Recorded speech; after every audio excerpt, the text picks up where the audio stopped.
Colby in the front right here. Obviously, so, I'm sure some fighters would like to make their UFC debut with a full camp and everything. But for you, is this like outside of getting a top 15 fighter right away? This has to be just best case scenario for you, right? Oh, without a doubt. This is the biggest opportunity I could possibly get for my debut. There's already a built-in narrative with it, and I get to fight on a pay-per-view, open up the prelims against a very hyped opponent who has a lot of support. I'm coming in with just as much support from Australia, so I'm very keen to go out there Sunday and sort of fulfill my debut in the way I didn't envision it, but it's happened to turn out a lot better than I've actually could have envisioned it.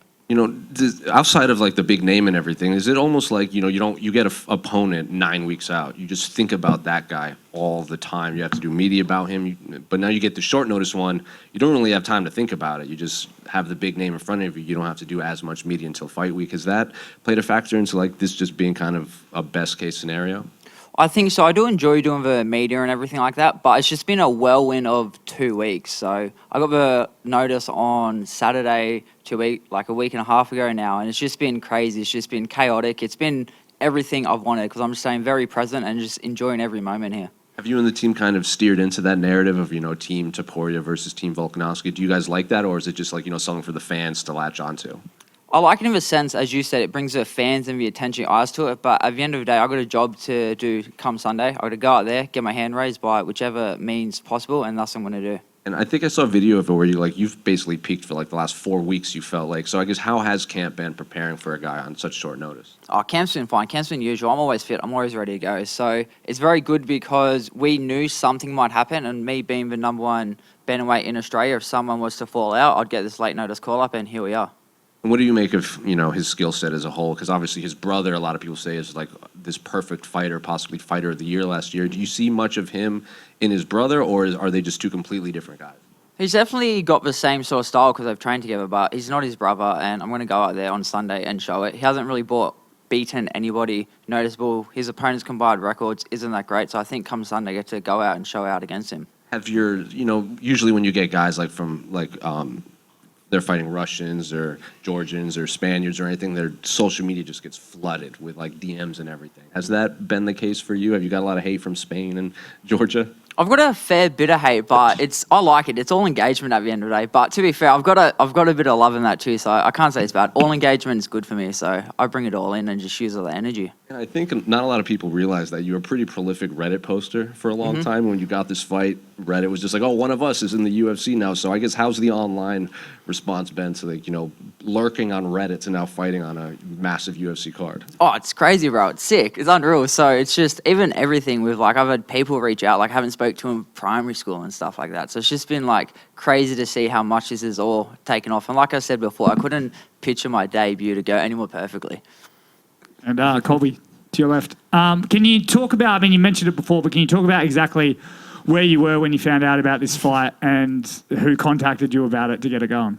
Yeah, so I was in my car working a security shift, listening to the Hottest 100, upset with what came #1. And then I got an Instagram message, which I thought was from a fake account because they had lots of followers and a blue tick, and it said, hey, how are you? But it actually turned out it was an opportunity of a lifetime. It was Ilia's manager, and then he gave me a WhatsApp call. I spoke to Joe and Volk, and then 12 hours later, I was like, hey, it's pretty much a done deal. Let's go. And you talk about Volk. The whole story has been about Volk. He's been pushing you for years. Is there a bit of pressure there? Like you don't want to almost let him down because everyone in Australia has basically, in a way, vouched for you? There is pressure, but pressure is a privilege, and I think I just can use all of that as fuel, and he's backing me because he knows the level and the ability I have, so he wouldn't be backing me if he didn't believe in me. Same with everybody else who backs me, so come Sunday, I get to go out and show the ability and my level that I'm at. And finally, it's a one-fight deal, so even if you win the fight, but it's a boring style type thing, you might just kind of never come back to the UFC. Is there pressure to not just win but put on a show? To be honest, I'm actually not exactly sure how the contract works out. I'm a fighter, so I'm not smart enough to understand it all. So I think there's something in there. If I win, they still get me. That's right. Hey, Colby. Great moves yesterday, by the way.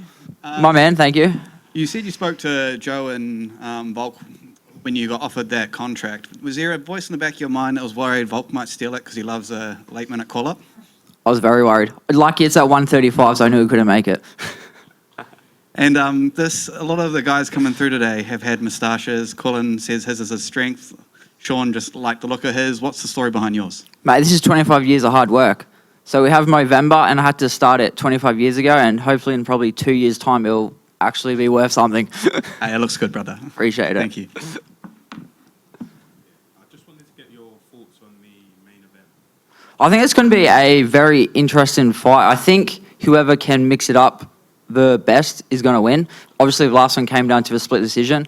I think Drickus has more ways to win, mixing up his wrestling, his grappling, and everything, but you can't really count out Strickland because you've seen what he's done to most of the people put in front of him. So if I had to pick, I'd go Drickus, but it's not a very confident pick. Colby back here. You're a man who's been in the UFC's orbit for quite a bit of time. Is this everything you had imagined it to be? How are you finding your first fight week in the UFC? It's pretty sick, to be honest. Like, there's heaps of people here, heaps of cameras. I get to just talk about what I love to do, so I've got no complaints of any of this. Thank you. How you going, Colby? Mate. So, making your UFC debut, you're going to get exposed to a lot more fans, a lot more eyeballs around the world. If there's one thing you'd like everyone to know about you that maybe they don't know yet, what would that be? I'm sorry for the existential question. That's a good question. I won't go too deep with it. I think that I don't think there's anything. I'm very open and I'm very authentically myself with everything I do. So I think when people see me, they get a glimpse into who I am. And that's reflected in my fighting style, in my training, in everything I do in life. I'm just a very hard-working, driven individual. I have goals. I'm just going to put in the work until I achieve them. Simple as that. Thank you, mate. Is that everyone? Legends. Thank you.